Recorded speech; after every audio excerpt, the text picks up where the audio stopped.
Hello, welcome back to the stream, Sunday, December 29th.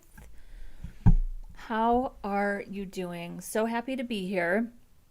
Really looking forward to today's stream because this is something that I have wanted to work on for a while. We're going to use Animate.css to add some animations and transitions on scroll to the home page of our new portfolio website. Nano Akia is here. Hello, my friend. How are you doing? Glad that you could join us today. Yeah, I think today's going to be fun. You know what we are going to do though? We're going to not autoplay this video because if I have to watch this video loop and my gigantic head loop every time this page refreshes, it's going to be a bit tiresome. So let me see, where's our video? Yeah, so I'm going to take out autoplay.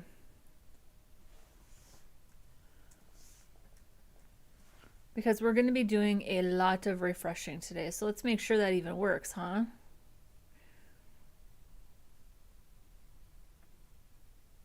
That's interesting. That should have been a play button, right?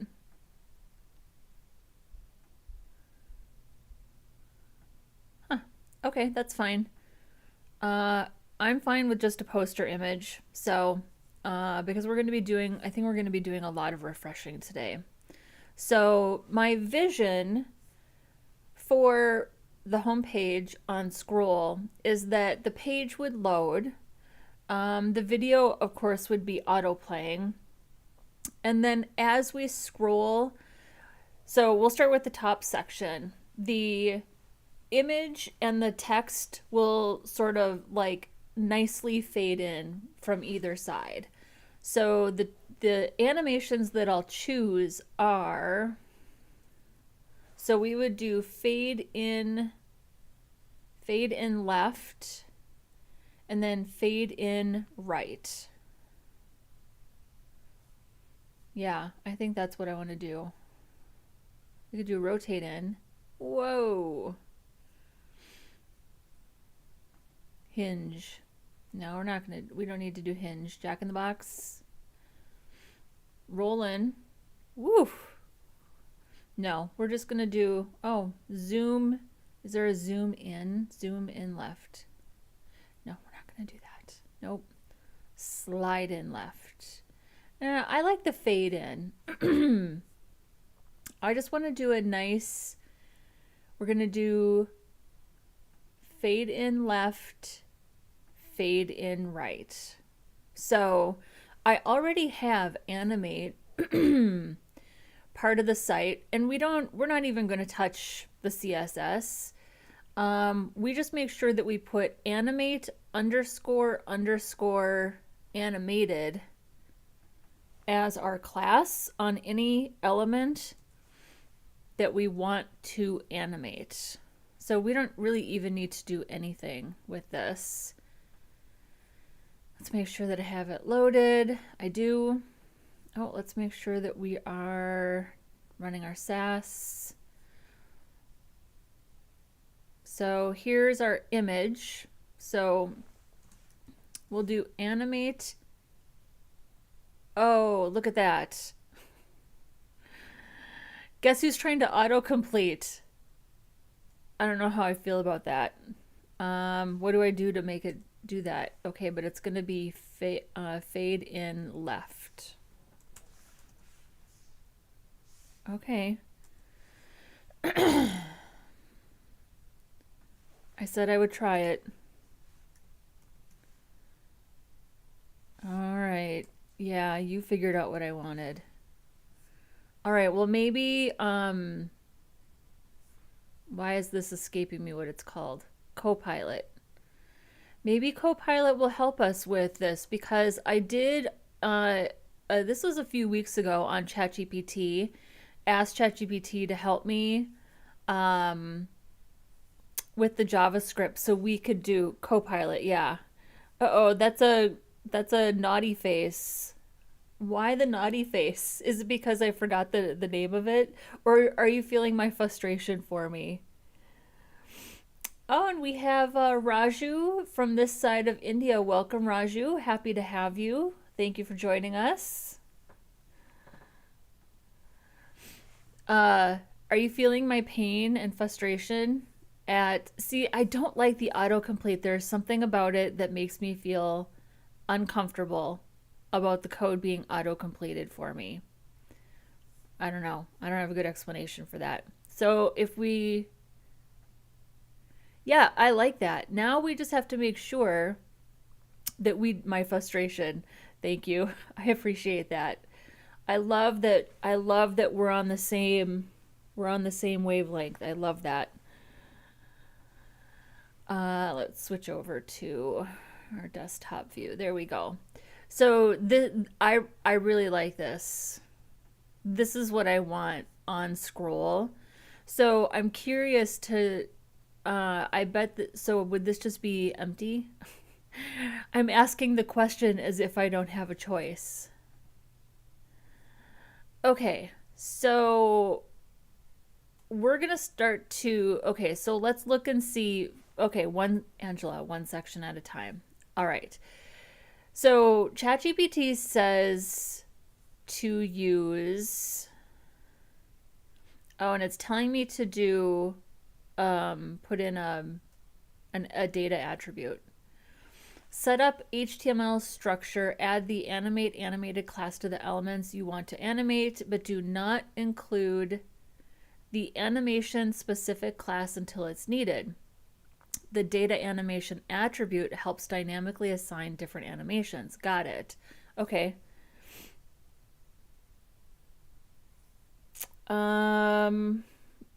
Make lecture on Express.js. So I could do I could do I probably wouldn't do a live stream on Express, but I have been thinking about doing an Express tutorial because I want to set up an Express app for a YouTube API feed and an Instagram API feed, and I would do that obviously to hide those keys. So that might be something that I do here sometime in the next couple of months, but I wouldn't do an Express app as a live stream. The live streams are going to be pretty much HTML, CSS, and vanilla JavaScript.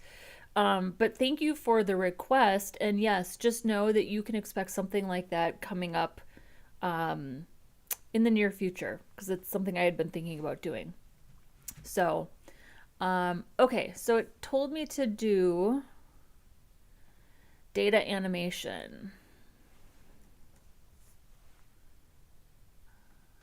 So we're going to do data animation.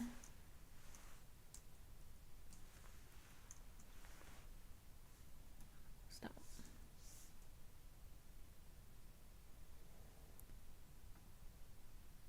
Oh, hang on, I'm inside my class. Oops. Okay, no, stop. Hang on.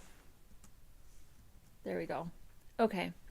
And then I'll take this out. All right, Copilot. I guess you win. I said I would do it. I said I would make the effort. I don't want to be one of those people who is not willing to try new things. So, open mind, Angela. You can do it. Okay. Use intersection observer. JavaScript's intersection observer API is an efficient way to detect when elements scroll into view. I do want to open up MDN on this. I had never heard of intersection observer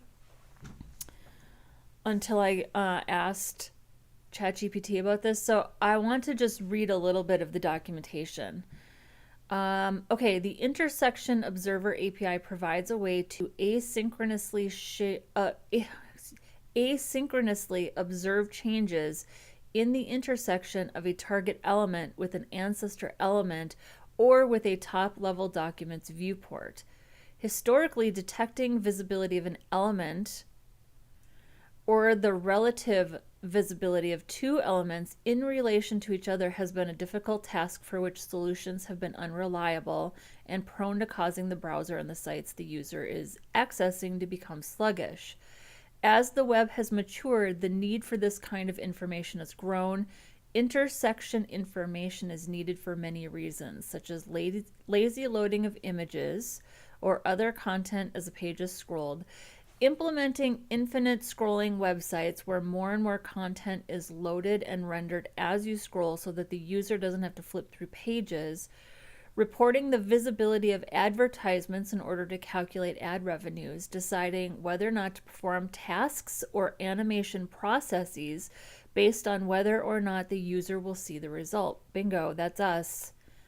Implementing intersection detection in the past involved event handlers and loops calling methods like element get bounding client rect to build up the needed information for every element affected. Since all this code runs on the main thread, even one of these can cause performance problems. When a site is loaded with these tests, things can get downright ugly. Okay, let's get back to this. So, use intersection observer, JavaScript's intersection observer API is inefficient, blah, blah, blah. So we've got document add event listener. We've already got that. Const, observer options, root, null. Use the viewport as the container. Root margin, 0 pixels. Threshold, 0.2. Trigger when 20% of the element is visible. All right, I'm with you. Const, animate on scroll, and we have two callbacks, entries and observer. Entries for each if entry is intersecting the entry target. Okay, and it's looking for the data animation attribute.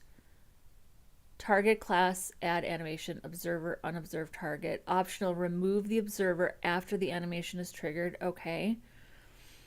Observer, new intersection observer, animate on scroll, observer options. Got it.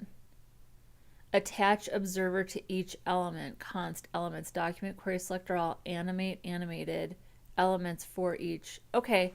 And then it says if elements should be initially hidden, if elements should initially be hidden, add CSS to handle this.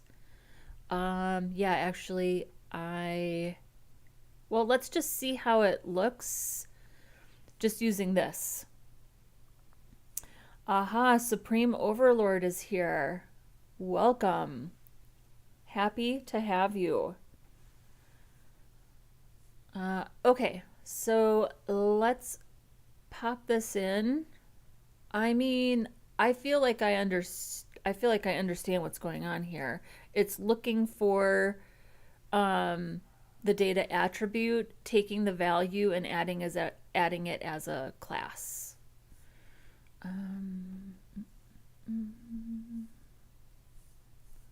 So we're gonna put you right down here.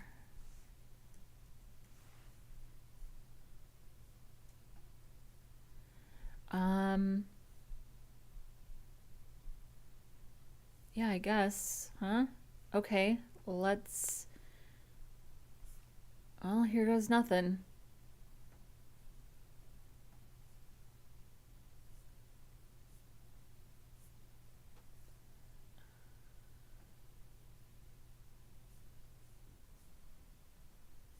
Yeah, so I think we do want to hide them. And also, I have my windows pretty big here, so that could also be part of the problem. Let's do this. There we go.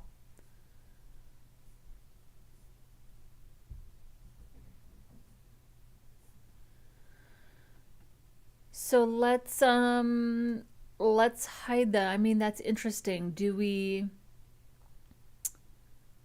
It's really like a one-time thing on page load. So if you scroll back up, it's not like it zooms out and zooms back in. So let's add that opacity. I like that. I want that. And then let's get the rest of our animations in on the other elements. And then I think I'll switch to my laptop screen, which is a little smaller. Here. So we need to, we're gonna have to do this for animate fade in left. So I'm kind of thinking about, we should put this down probably at the very bottom. Fade in left.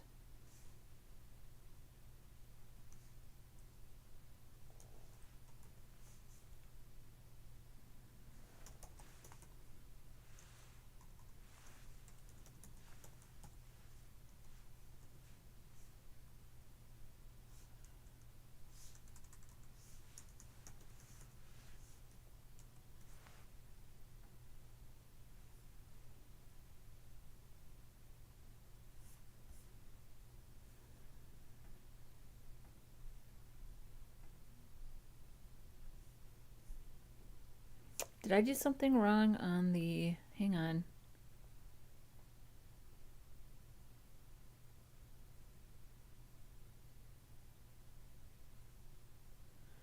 I feel like one is behaving correctly and the other one isn't.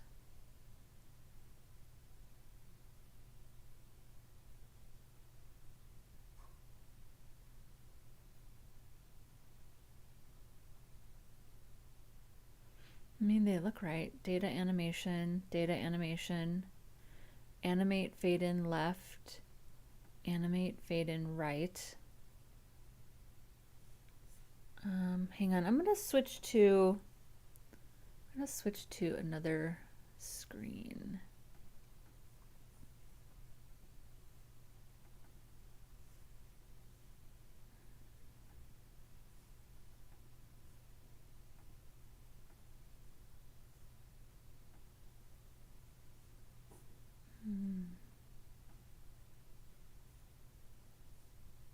That works. I mean, what do we think of that?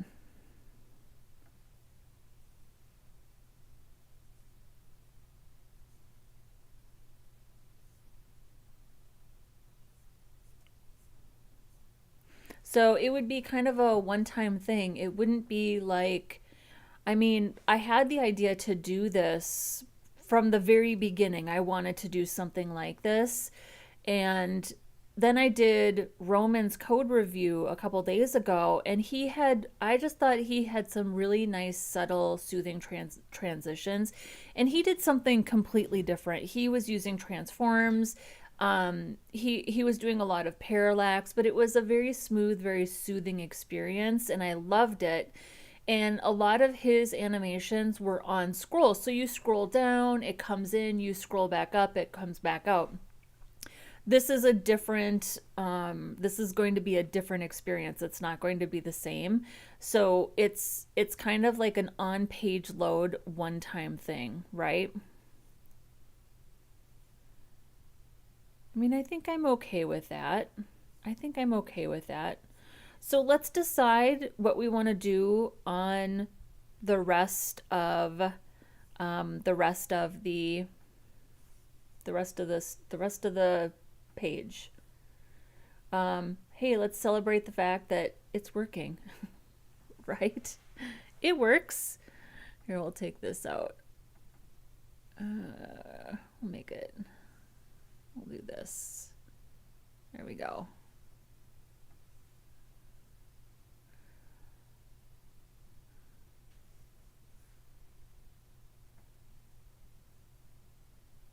Okay, so this is gonna be our screen.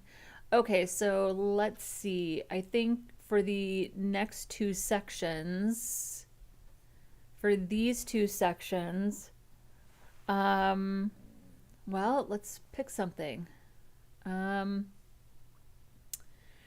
We could do something like not fade in bottom left, something like that, where it kind of comes up from the corner. Let's do that. Fade in bottom left, fade in bottom right.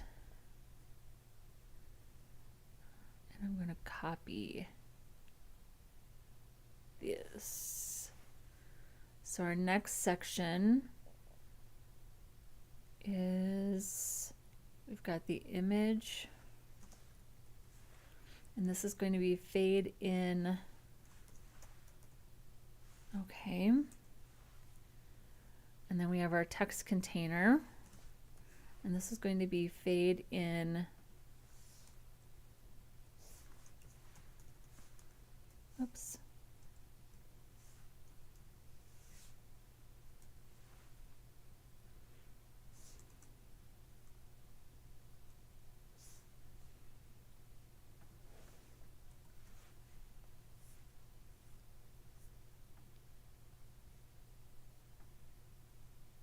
Hey, I kind of like that. Okay.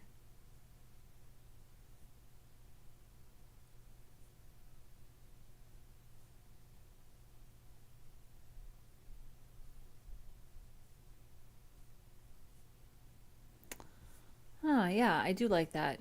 Okay, so what do we want our next section to be? This is kind of driving me crazy to have it be this small. So let's do this. Let's just zoom in. There we go. We can just, I think this is a better simulation.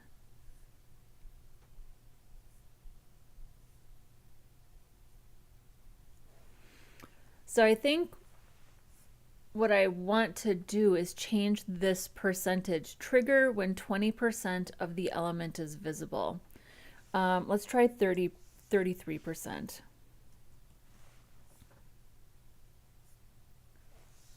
I need to zoom out a smudge.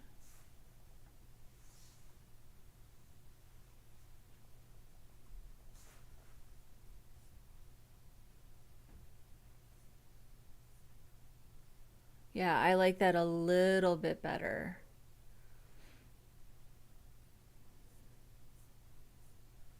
Yeah, I do. Let's see here.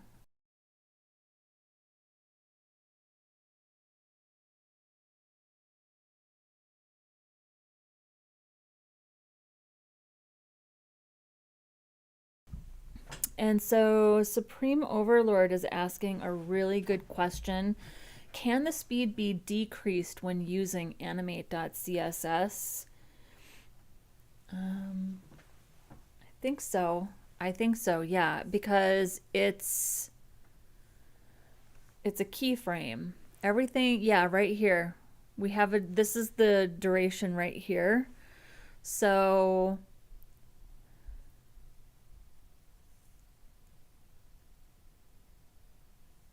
we can do animate delay 1 second. We can do, let me see here. We can do a delay. We can do faster. We can do animate slow, animate slower. So they do have it built in here. So let's try animate slow and see how that looks. We'll try it here first. Animate slow, animate slow.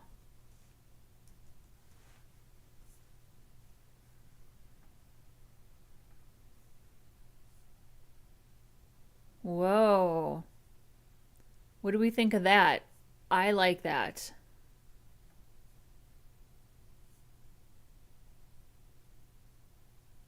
It's a little smoother. Ooh, yeah, it's a little smoother, isn't it? That was faster though.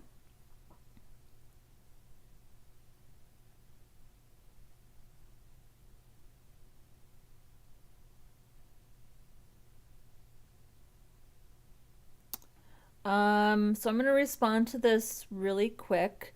Raju is asking me if I can help him with an internship, and I unfortunately cannot help you with that. So if you want to hang out with us and practice your front end development, you are always welcome here.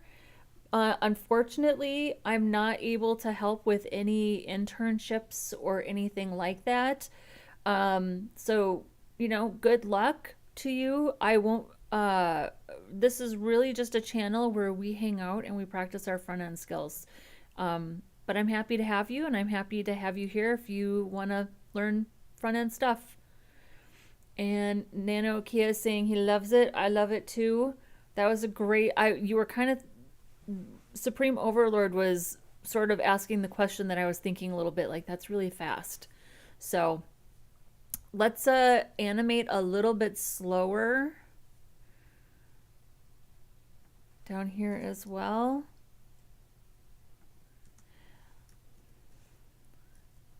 And I might change this back to like 25%. So let's see how this looks. Yeah. Yeah, I love that. I love that. And I think that I'm fine with just having that initial load experience. I don't think that I need to do the whole thing where you're scrolling and things are constantly moving while you're scrolling, right? Um, I I think I'm just good with this because I'm really appreciating this level of control over the speed. I love that coming up from like the corners like that. That's really stinking cool. Okay, so this section is eventually going to change when I eventually get around to it. For now, though, I think I want this section to just the entire section to just sort of slowly fade up. So let's go pick an animation that we like for that. Gosh, 2 days in a row, you guys. 2 days in a row of things going well. This is I'm really liking this. 2 days in a row. Okay, fade in.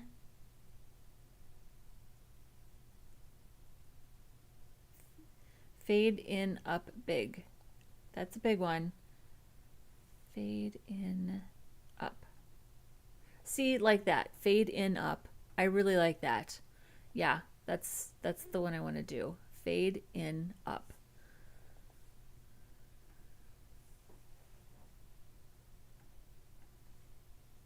Raju, thank you for hanging out with us. I wish I could help. Unfortunately, I'm not able to help you with that, but you are always welcome here to join us. Emilio, I got to clean the house, and this always makes it go by so fast. Then I just need to rewatch some of the spots that I couldn't watch in detail. Well, it's always here for you in memoriam, Emilio. And I'm glad that you are able to have the videos on in the background while you are feeling productive. I'm happy to provide that service for you. So, okay, let's do, so I'm going to copy this. And then I want this to be on the, I guess we could just do it on the entire section. I'm going to put it on the wrap. I'm going to put it on the wrap. And this is going to be fade in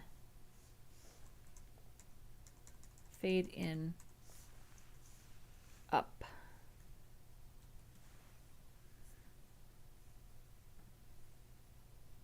Okay, let's start at the top.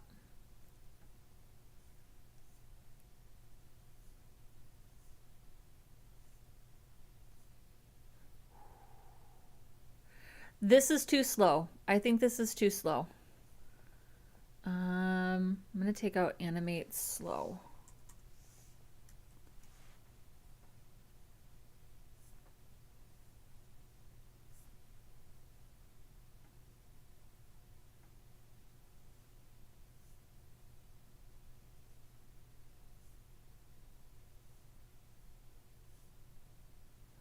Yeah, that I think this is good to have this not be slow. All right, now we have our cards. So I think we have a couple of choices here. I'm going to zoom out a little bit.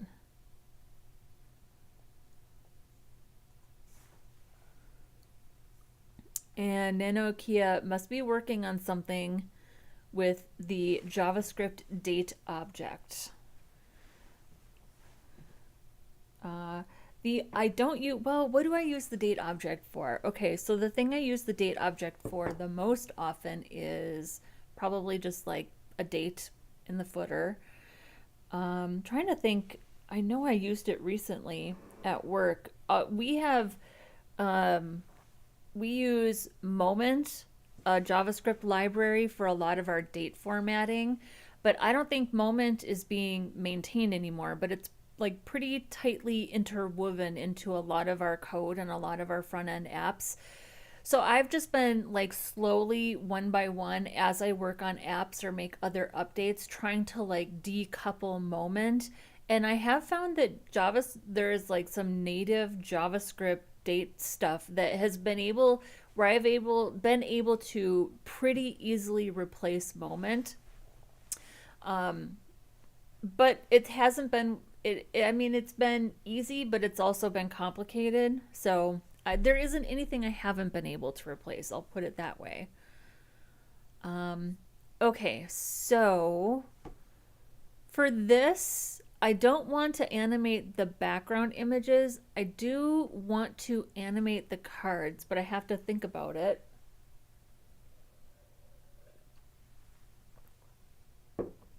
Um, I think I'm kind of thinking that I don't know. And also, this is a pretty big screen.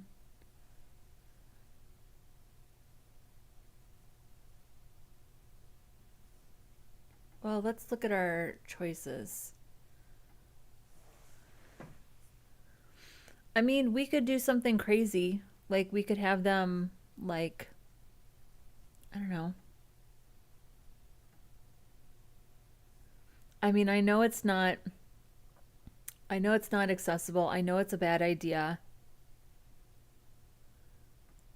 but it's fun, right? Maybe we could have them just bounce in.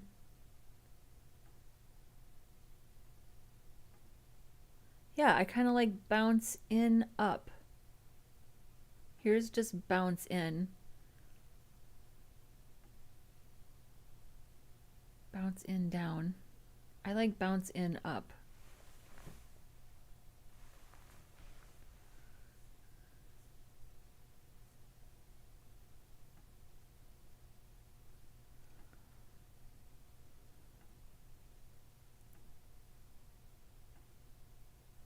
I mean, I remember back in the day, it was very popular to hover on a card and have the card flip over, and there was text on the back.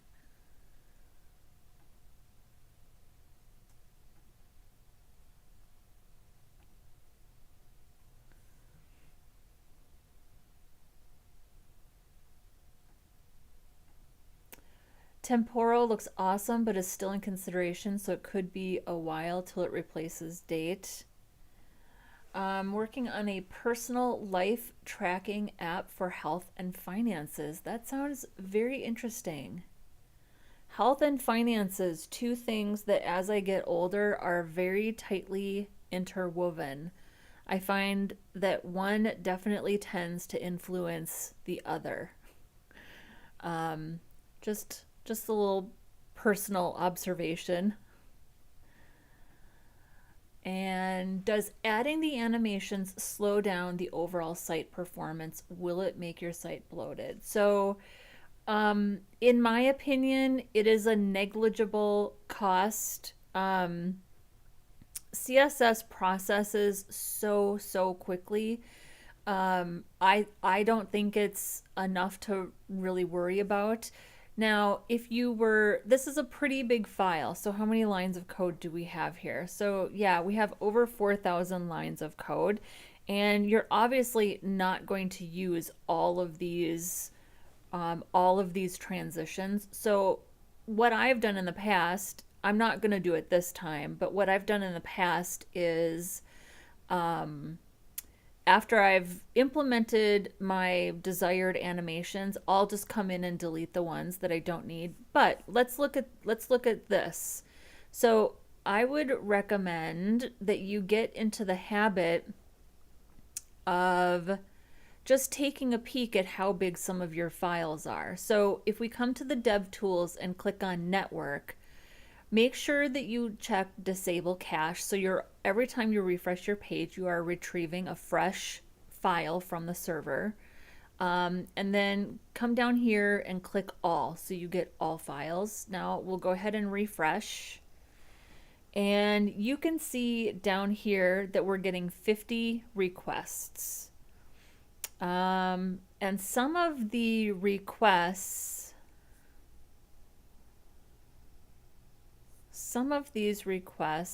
what are some of these requests? Some of these requests are, I think, browser extensions. Yeah, some of these are browser extensions.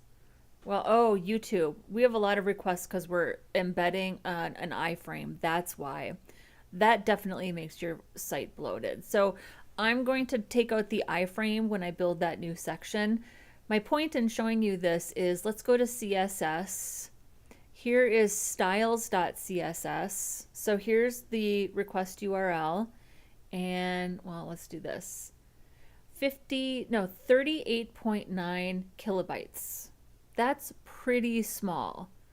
So I would say that a 39 kilobyte file, and that includes all of the CSS for the animation, that is, in my opinion, that's a non-issue. I would not worry about this file at all. It's also minified. So even though we see this, what we're actually serving is this right here. And this makes a big difference, right? So all of the CSS that we have on the site, including the animations, is one big minified file. And that also helps too when you remove all the white space. So that's a really good question though. So media prefers reduce motion and disable all keyframes and transition is accessible. Yeah, we could definitely implement that as well. So, okay, we can do that. Let's get the rest of our animations in and let's set up a prefers reduce motion. That's a good idea.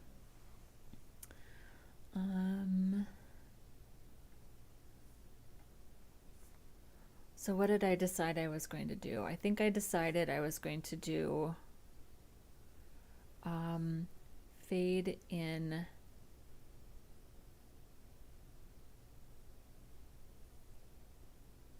Fade in, didn't I say fade in bottom up? Fade in. Fade in up big, or just fade in up? I think fade in up is what I was going to do.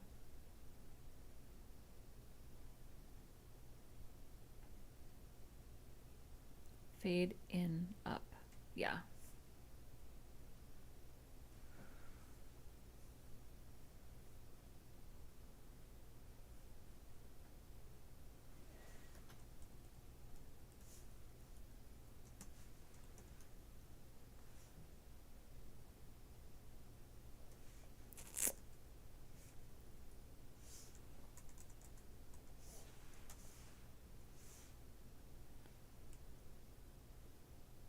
I don't know if I need the slow.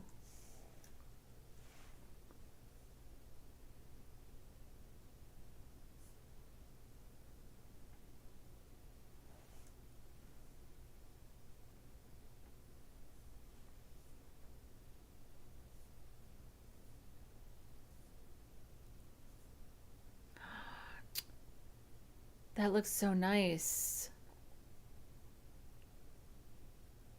Wow, that looks so nice. I'm gonna zoom. Let's just go back out to normal.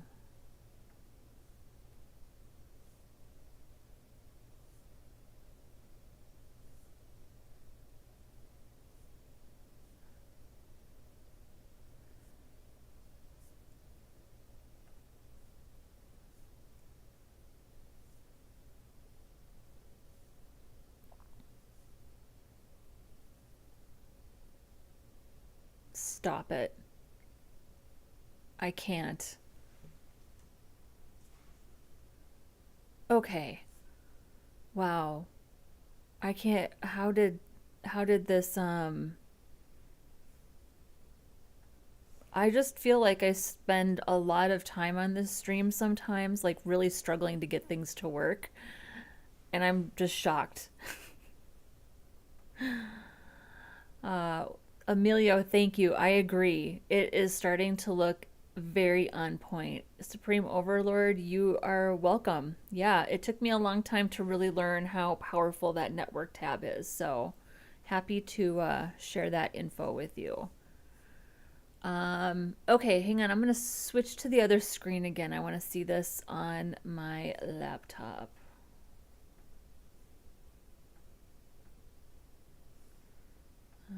Okay.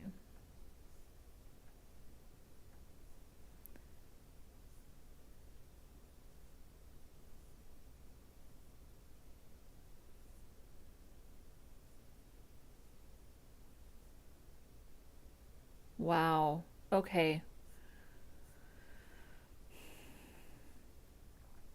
Yeah. All right. Cool. I have a couple other ideas here that I want to implement. Okay. Now let's do something a little crazy. I do want our little social icons to be like little twirly, little whirly gigs.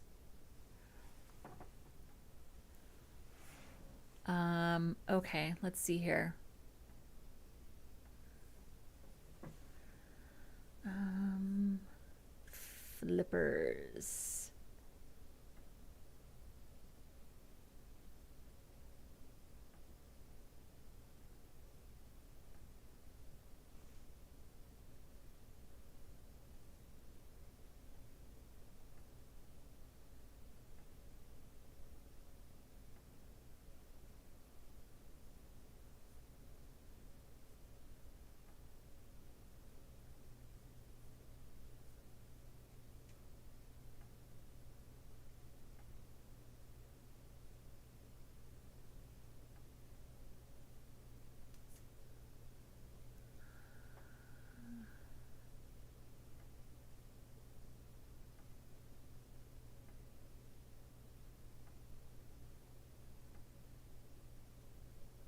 Should we do a bounce?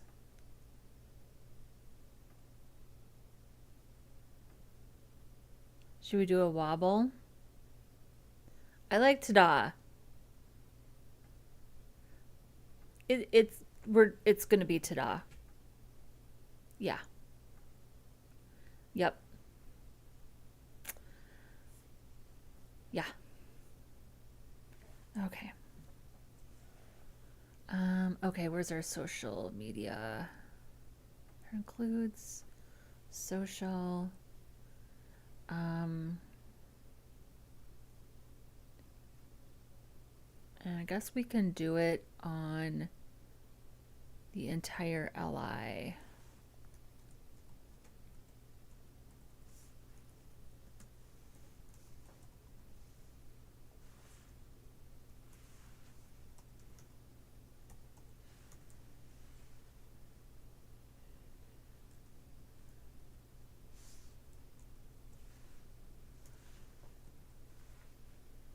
And I don't think we're gonna do slow.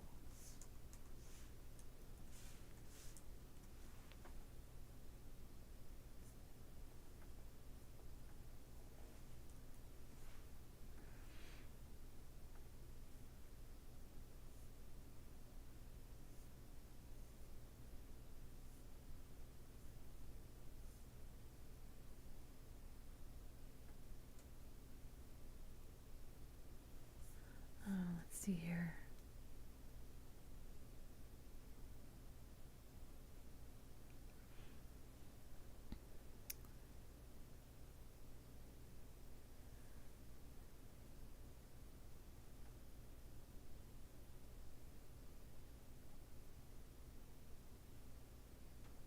Oh, it's in the footer. That's why. Hang on. Here, it's in the footer.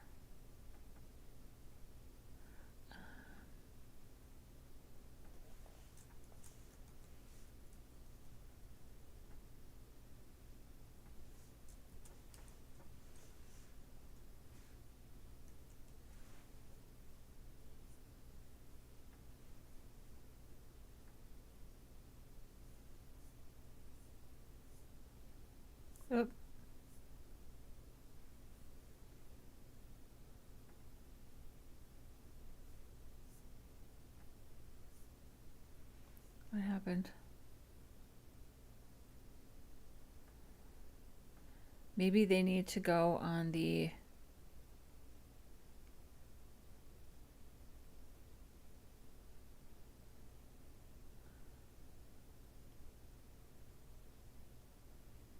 Maybe they need to go on, not on the LI.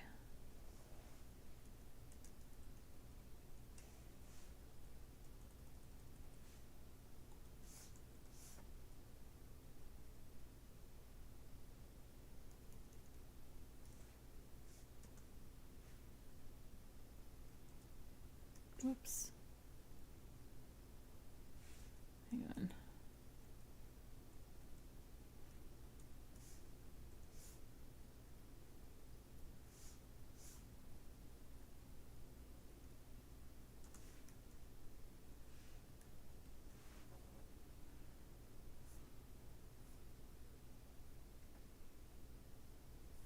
I feel like we're not able to scroll. It has something to do with the window. Stop.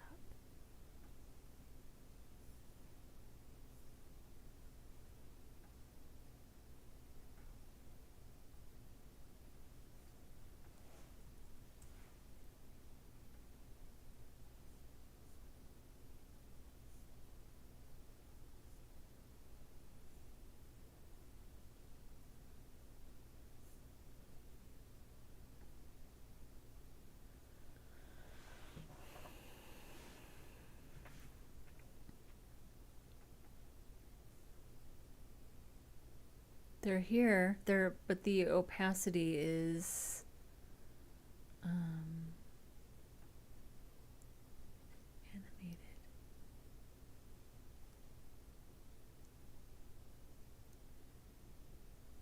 What am I missing here?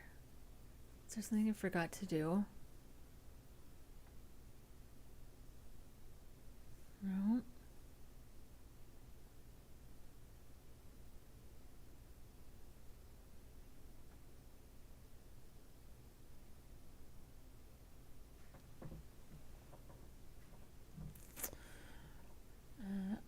I think it has something to do with not being able to scroll past.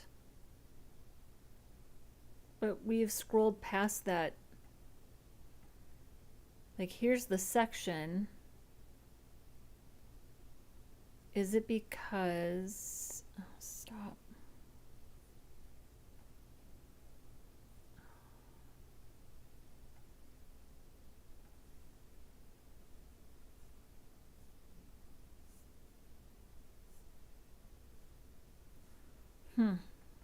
Might have to ask ChatGPT for a little bit of help with this one. So Emilio says, my goal for 2025 is every single month have one solid news site. January is going to be my personal website. Learned a lot from you, so I hope to put it to good use. Absolutely. I think that's doable. I don't want you to stress yourself out, but I think that that is a completely doable goal. And you know, the only way I hope what you guys have learned from watching me is that there's only one way to do this: practice. You just need to build websites. Like, there's no secret sauce, there's no special skills, it's not magic. You just have to practice. And the fact that anybody is here at all watching this live stream, hanging out, chatting with me, participating in the conversation, just it speaks volumes. It speaks volumes about your level of interest and what you're capable of. I don't think you'd be here if you weren't absolutely capable of doing it. So, Emilio, once you get to that point, I would love to see your work. Once you get to that point, once you feel like you're comfortable to share, I would love to know how things are going. Okay, so I need to ask for help on this one. Okay. This is working great. I'm having trouble with some items in my footer. I must not be able to scroll far enough because they won't trigger.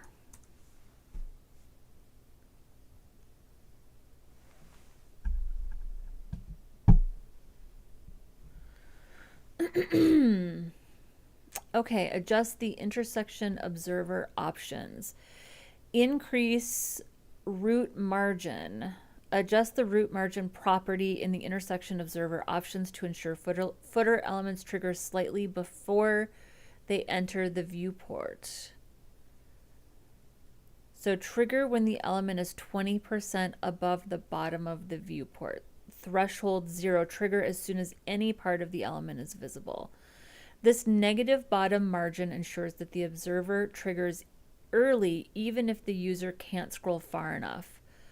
Lower the, okay, so number 2, lower the threshold. Set the threshold to 0 if it's not already. This ensures the animation triggers as soon as any part of the element becomes visible.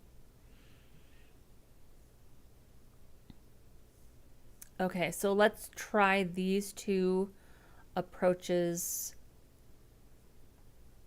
first.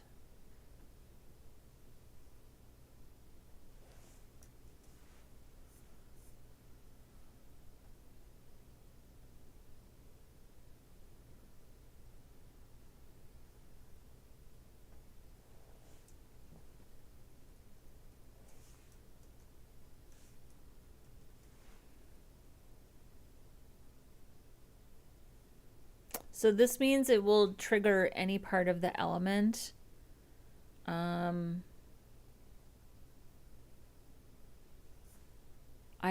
liked 25%, so let's see how that goes.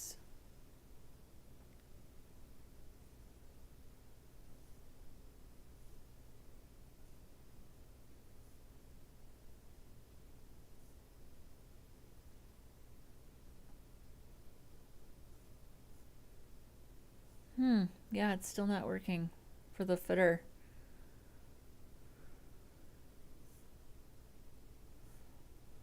I'm probably not gonna, I'm gonna try maybe one more thing because I'm not sure that it's a good use of my time to worry about those icons.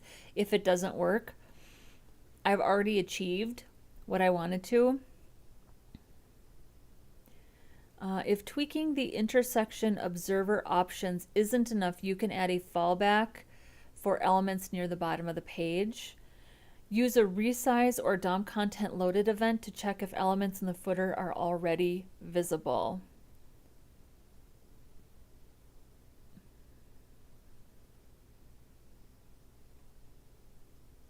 So this is the method that was in here, right? Implementing intersection detection in the past involved event handlers and loops calling methods like get bounding client rect to build up the needed information for every element affected. Since all this code runs on the main thread, even one of these can cause performance problems. When a site is loaded with these tests, things can get downright ugly.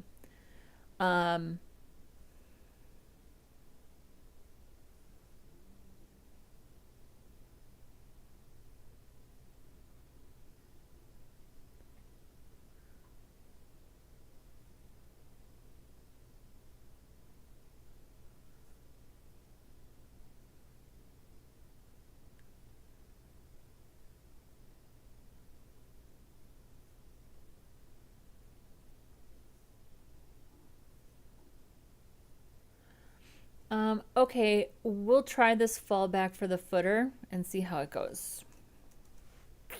Yeah.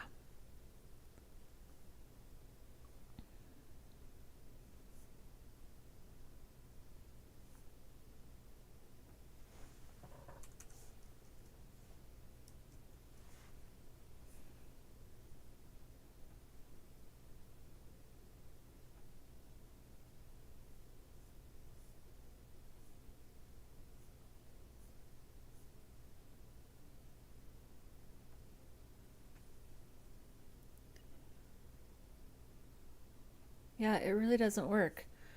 You know what? I'm not going to spend any more time on it. And I'm going to go back to my original settings, which I liked. Oh,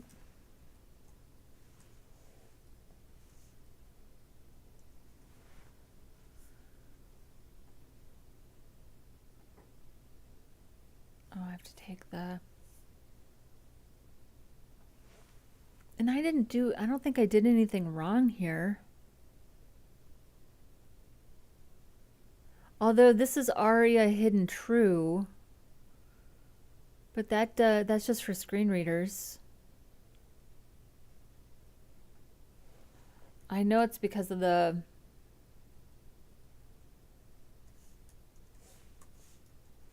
Yeah, I'm not going to worry about it for the footer, for the...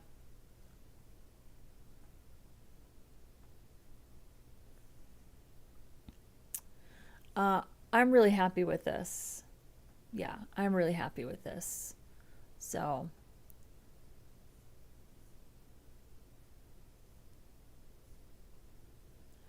so I do have some other things that I want to work on. I'm not ready to implement them. I would love to just have some like background treatments, some subtle SVGs in the background, things that are just purely decorative. They don't interfere with anything that requires interaction from a user, but something to just sort of fill up some of the space. And I realize that I'm on a large monitor here.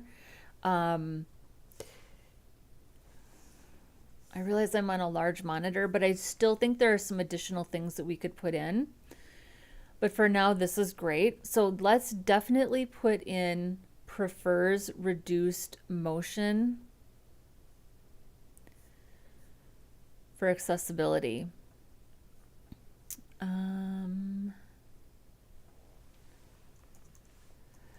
So please also help me with a media query for prefers reduced motion and animate underscore, was it?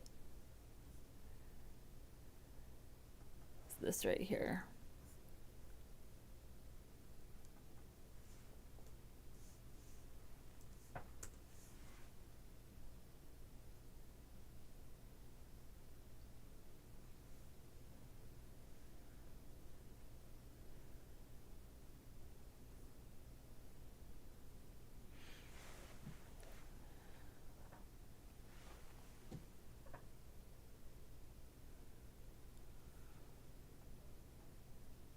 So, okay.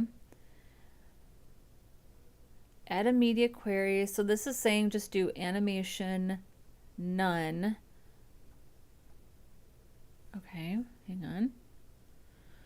If you dynamically add animate animated to elements, ensure you account for, okay, we don't dynamically add those.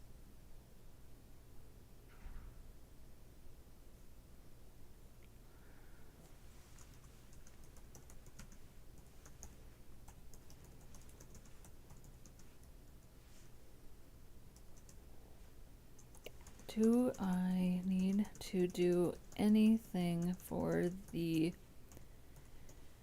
keyframes, or is it enough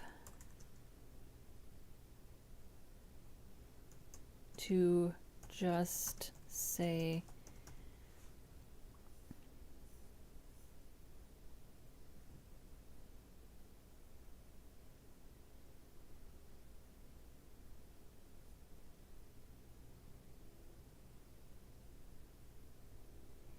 animation none?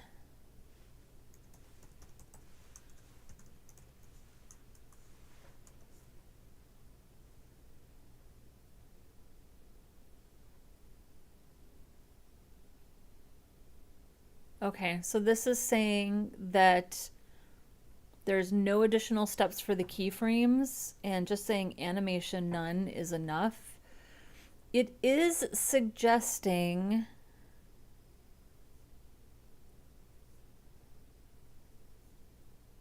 it is saying here Okay, hang on. Optional, replace animations with subtle effects. If you don't want to outright remove animations, you can provide a subtle alternative, like fading in instantly without motion.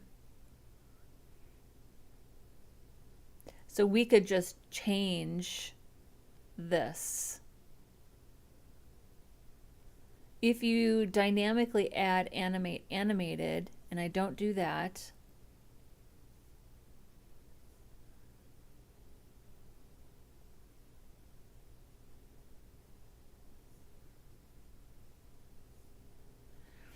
if some animations like fade in are responsible for making events visible, ensure the elements are styled appropriately when animations are disabled. So we want to also put in, yeah, because we did change the opacity, so we're gonna have to put those in as well. I mean, I kind of want to do the subtle thing and not just turn them off altogether. Let's see how that looks. So I'm going to do this all at the bottom of this file.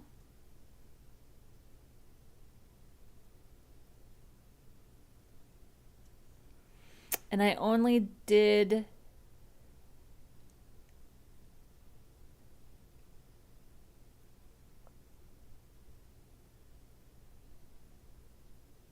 yeah, I only did the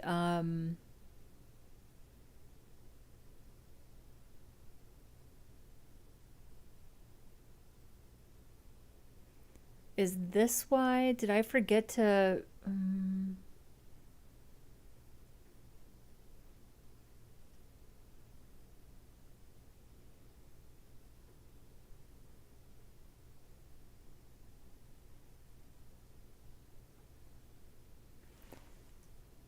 so we put in this opacity 0 on the main class, and then we added opacity 1 on the fade in left, fade in right, which is the very first section, but I forgot to update this for the additional sections. So it must be that on scroll, the additional sections got triggered. I wonder if the footer icons didn't work because I should have triggered these. Yeah, that's what I'm wondering.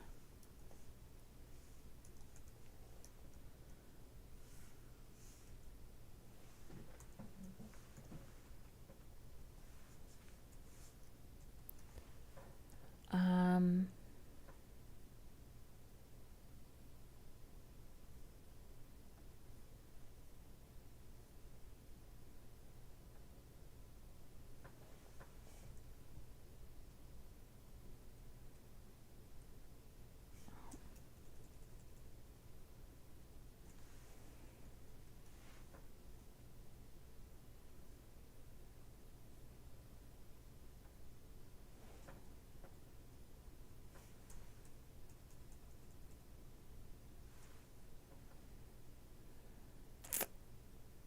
okay. I'm gonna try it one more time.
No, it still doesn't work.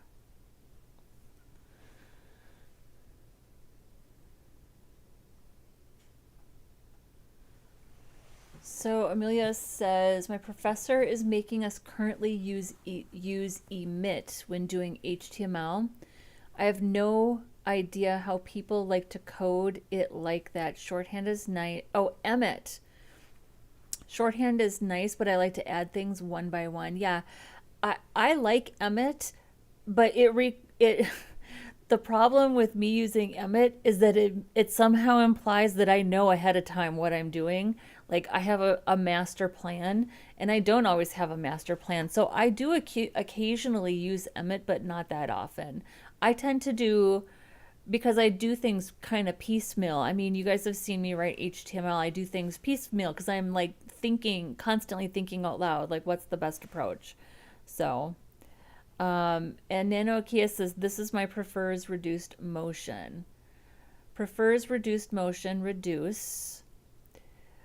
So you're doing a wildcard for all elements plus pseudo classes before and after, animation none important, transform none important, scroll behavior auto important. And then also background attachment initial important. Okay, hang on. We can implement some of this.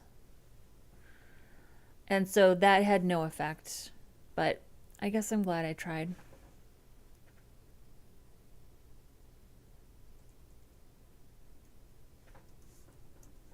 You gotta try.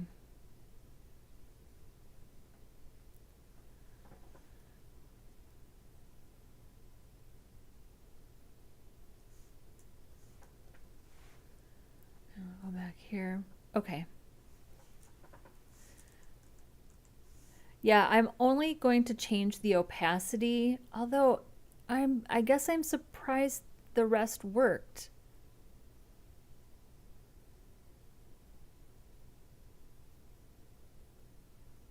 Why did the rest work if I didn't update these classes?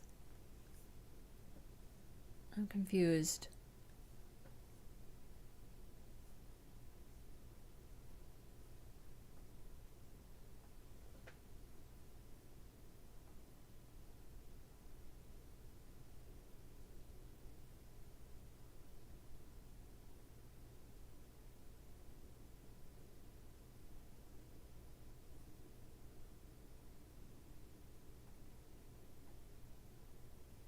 I don't think this does anything. This opacity doesn't do anything.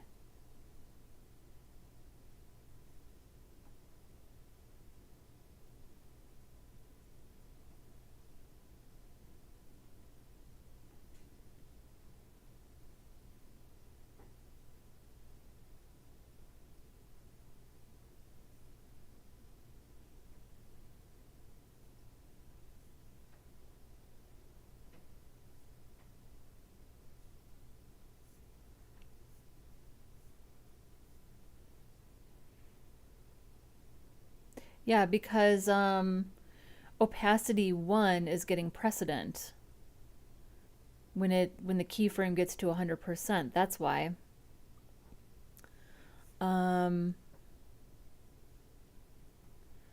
so do we need this if the keyframe is handling that opacity?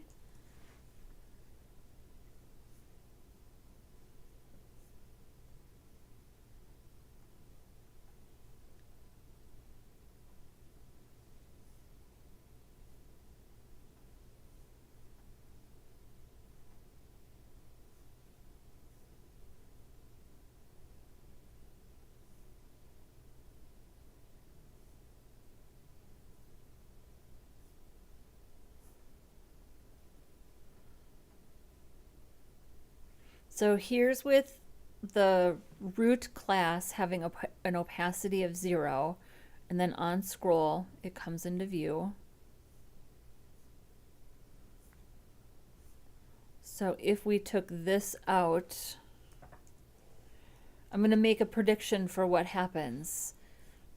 The page will load and we will see this, but on scroll it will get re-triggered. Yeah.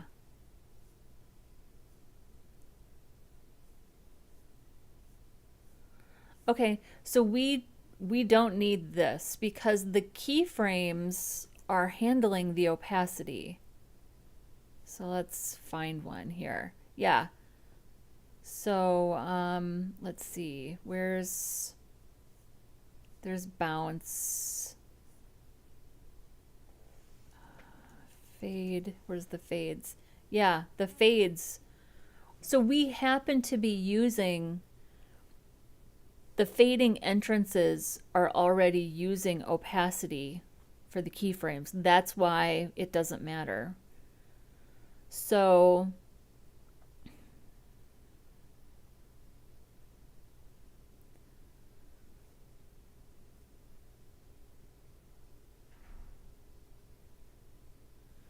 so that still makes me think that that's why ta-da didn't work, except that I added it and it still didn't work. So I still think that it just doesn't have enough window to scroll into.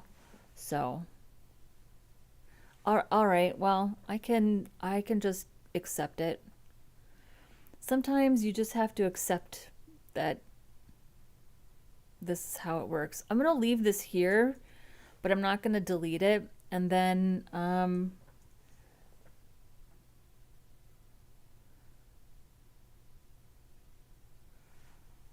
just going to put in, I copy this. Yeah. I'm not going to bother with,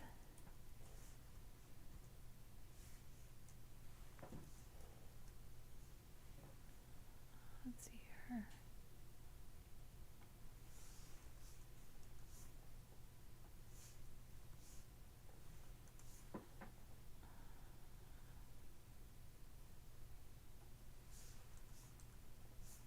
There we go. Sorry, I can't see anything. My microphone's in the way.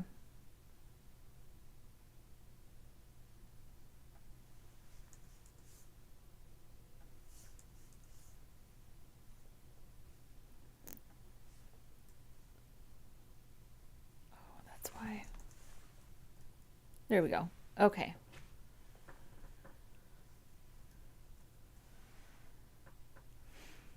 And then there was one more here. Background attachment initial.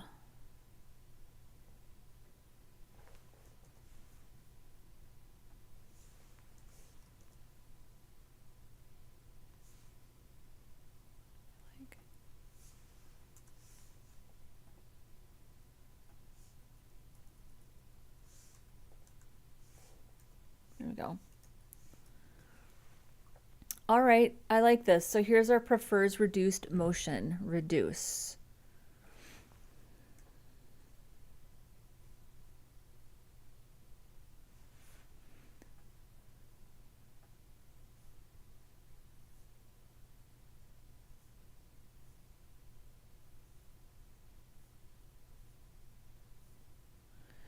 Okay, so now I think the way to test this is to actually implement this setting in the browser. Accessibility.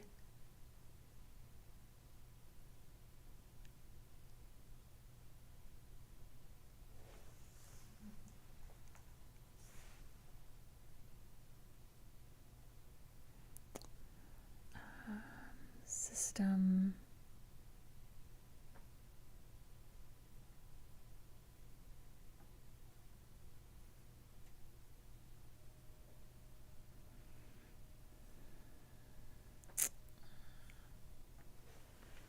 How do I turn off reduced motion in Chrome?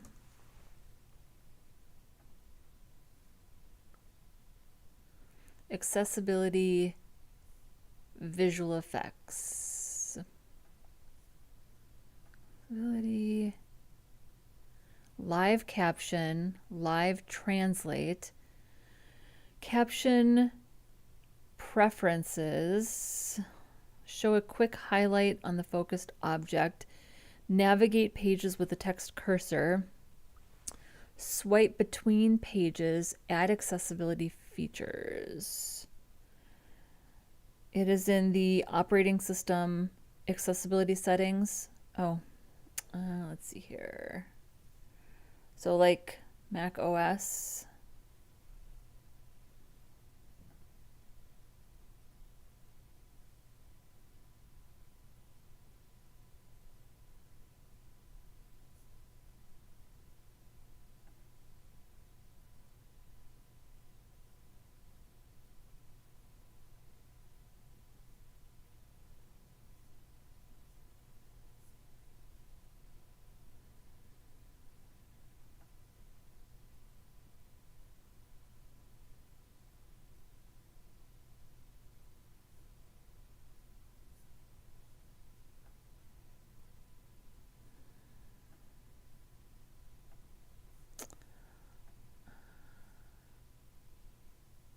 Oh, Mac accessibility display.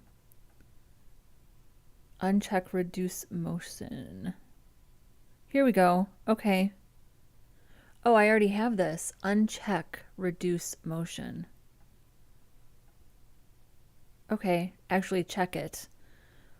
Okay, so I have reduce motion checked. Windows, okay. iOS, Mac OS, Android, Linux. Verifying in Chrome. Once you've changed the system settings, you can verify it in Chrome. Open Chrome and navigate to a page with, okay.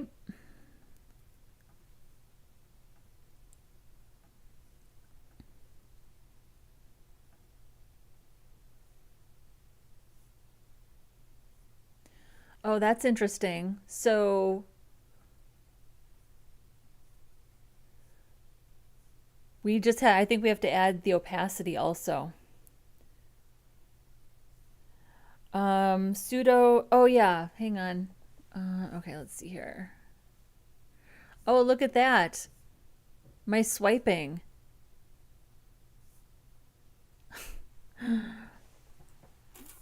Okay, so let's see here. Also, the wildcard before etc. should be outside the class element. Oh yeah. Hang on here.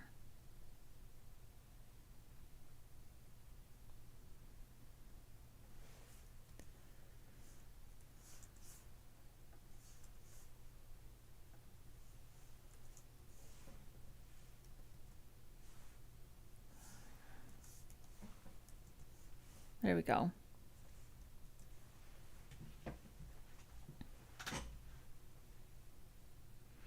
And then we also want,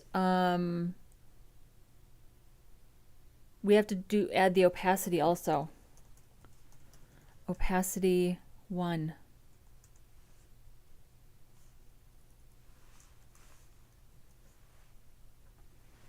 Because it is triggering the opacity.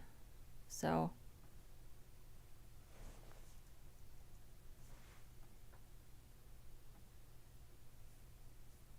there we go. Yeah, it works. Nice. Okay, I'm gonna switch this back now. I want all the motion. Ooh, look at that. As soon as I switched it, it did it.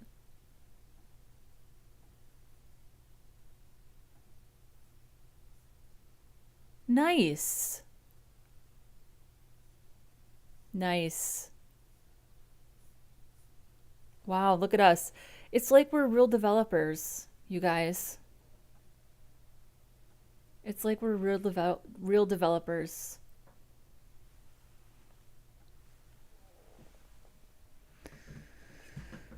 Wow, what do we think? This was a very productive day.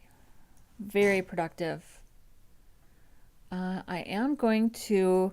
I'm a tiny bit bummed that I couldn't get the icons, the social media icons, to work, but it's definitely not the end of the world. I'm going to go ahead and turn our video back on. I think we can just do auto play. I don't think we have to actually say true. I think as long as it exists, it should be okay. Let's see. Yep.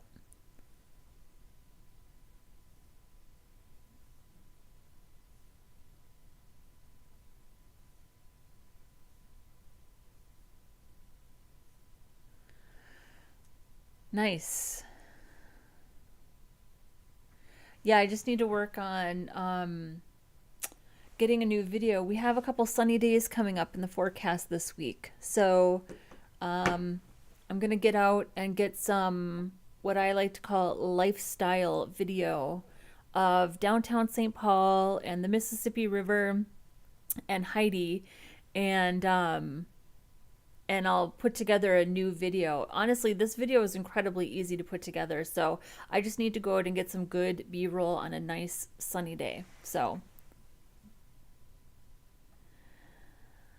nothing better than pair programming to find and solve problems and have fun too. Could not agree more. Could not agree more. Okay, I have one more thing that I think I would like to do related to this button.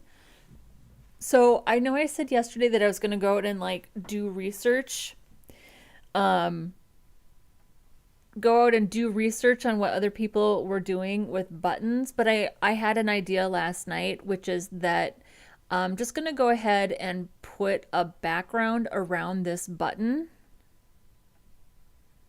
Let's get it to a spot where we can see it. So let's go ahead and put a background around this button and give it a hover and a transition, and then we'll just be done with the button. So we're gonna go ahead and take care of this right now. We got time. I got nothing but time. So, and then we'll go ahead and get this. Are you using a screen reader to operate VS Code? No. Okay.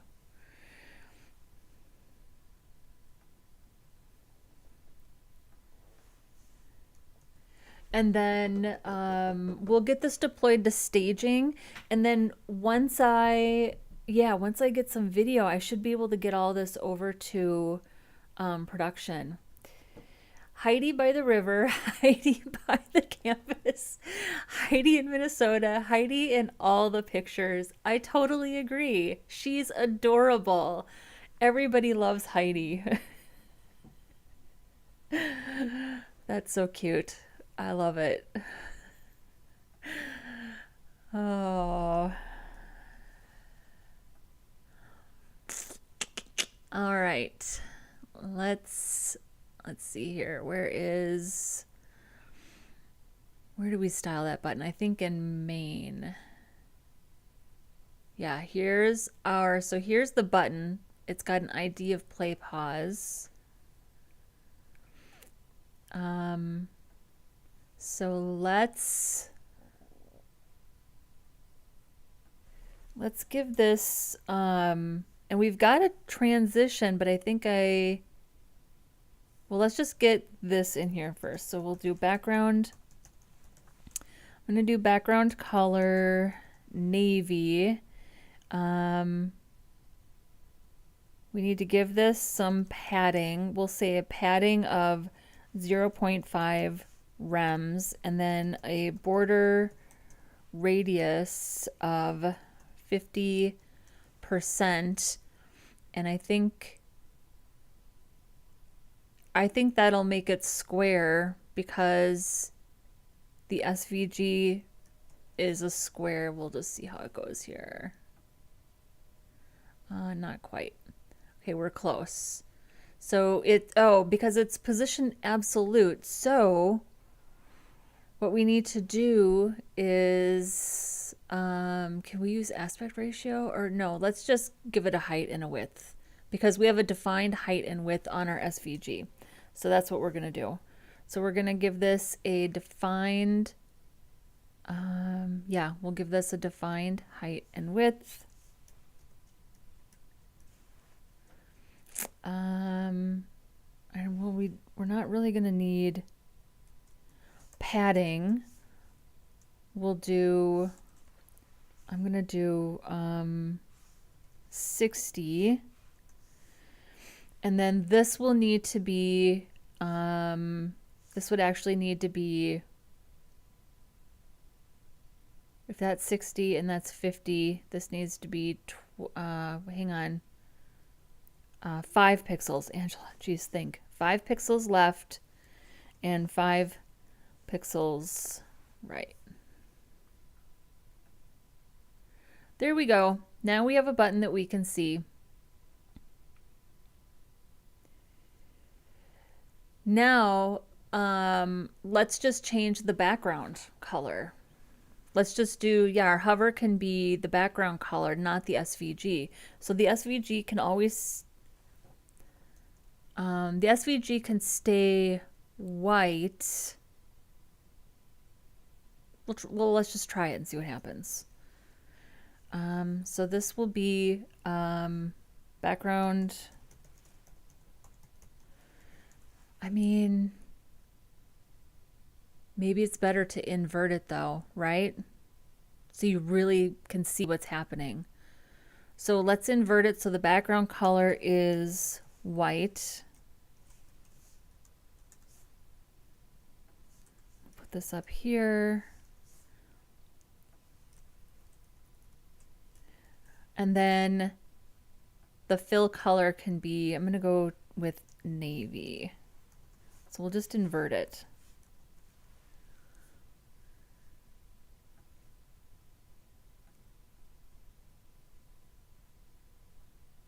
So our timing is a little bit off, probably because I did not put a transition on the button. So we'll put a transition on the button. That should take care of that.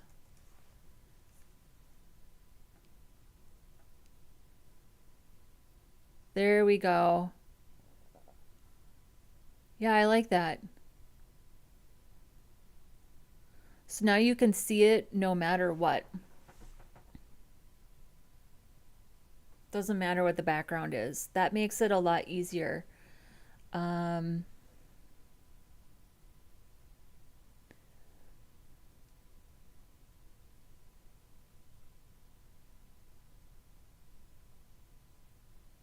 Yeah, I like it. So let's see it go through the whole.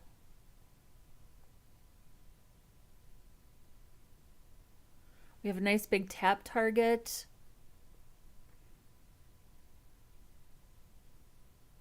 Perfect. Excellent. Wow. We had quite a day here. Okay. Well, let's go ahead and commit. I know I should git ignore that DS store, but I am not sure I care right now. I will fix the DS store before I rsync and deploy to the server, but I need to do a new video first. Git add, git commit, adding animations and fixing pause button. Git push origin staging. All right. Well, listen, you guys, once you, Emilio and Nano Kia, once you guys, if you want me to look at anything, well, I mean, okay, I want to talk about the code reviews for a second. They are really fun. I love doing them, and I am so thankful that people trust me enough to ask me to do them. That being said, of course, nobody needs to ask me to do that. No, you don't need to ask me for my opinion. I am aware of that. I would love to see your work though. So if you guys have anything that you want to show me, whether it's on the stream, in a video, or just privately, I would love to see it because I'm just so curious to see what other people are doing. And I love that you guys let me share my work. I would love to see your work. So I'm just throwing it out there that if you ever want to show me, I would just really love to see it because it sounds like you guys have stuff that you're working on for the new year, things that you want to do. And I think it would be really cool to see it. So, all right, so here we are. Oh, here, you know what else we need to fix? Looks like we have a little Z index. That's fine. I can fix that too. Not going to worry about it now. Here's our animations. Yeah, I need to redo this section. I'm going to do 3 cards. Yeah, and I need to write some content for this. I need to jazz up these cards, but we are on our way. We are well on our way.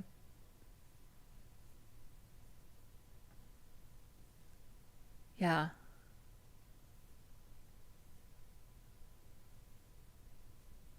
Love it. Love it.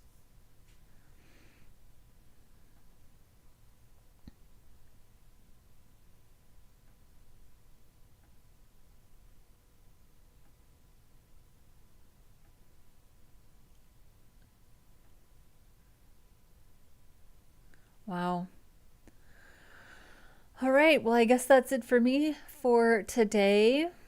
Thank you again for joining me, chatting with me, hanging out with me, sharing your code with me.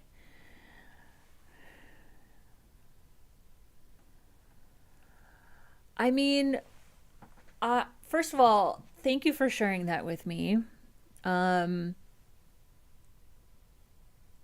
I am surprised to hear that because you are clearly somebody who has a great deal of knowledge. I mean, for you to come onto the stream and to share information and share ideas with me or tell me about things that I've never heard about, I mean, it is very clear to me that you are somebody who has a lot of knowledge. And I think it's really, really cool that you are even willing to come and like hang out. So, that being said, if you ever, I don't know, I just hope that people feel like they could trust me enough to know that I wouldn't, there's no shaming. There's no, I was talking to Supreme Overlord earlier today in the, on Discord, because I'm going to do a code review for Supreme Overlord, and he's new. I assume you're he. I don't want to misgender anybody. Supreme Overlord, you told me that you've only been doing this for about a month. You're struggling a little bit with responsiveness, like you're learning, you're figuring it out, you're figuring out what that means and how to implement that. And I think that you weren't sure if you were ready to ask me to do a code review. And of course, I'm willing to do that at any stage. But also, I just wanted to let you guys know that, like, I have a very low threshold for bullshit. There is no shaming on this channel, ever. Ever, ever, ever. And if anybody ever comes into my chat or my comments section and says anything mean or rude or shameful against anybody in their skill level, no, you are out of here.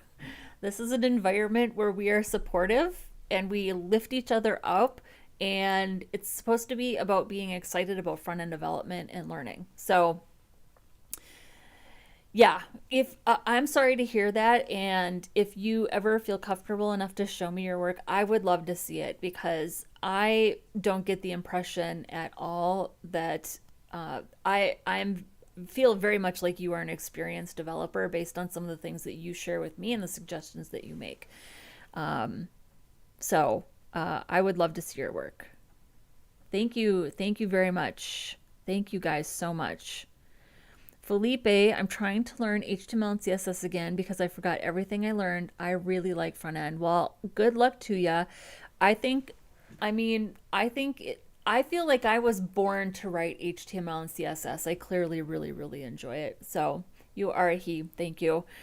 I don't want to say anything I'm not supposed to say. So anyways, I guess that's it, guys.